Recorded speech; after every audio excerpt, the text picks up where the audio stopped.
ஒவ்வொரு கலைஞர்களும் எப்படி வாழ்ந்து கொண்டிருக்கிறார்கள் என்றதில் தான் கலை வளர்ச்சி இருக்கு.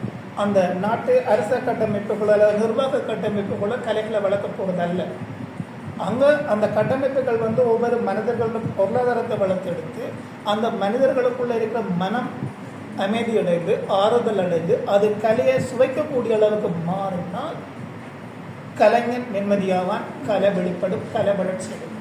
யுத்தத்துக்கு முன் யுத்தம் சார்ந்த வெளிப்பாடுகள் தான் முன்னுரிமை அளிக்கப்பட்டது. யுத்தத்துக்கு பிறகு அவரவர் தாங்கள் வளர்ந்து கொள்ளலாம், அவ்வளவுதான்.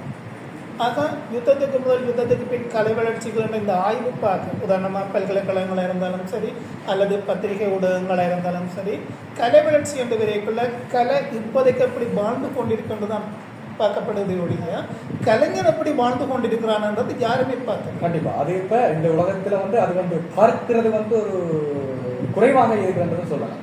கலை வளர்ச்சி கலைஞர் ஆறுதல்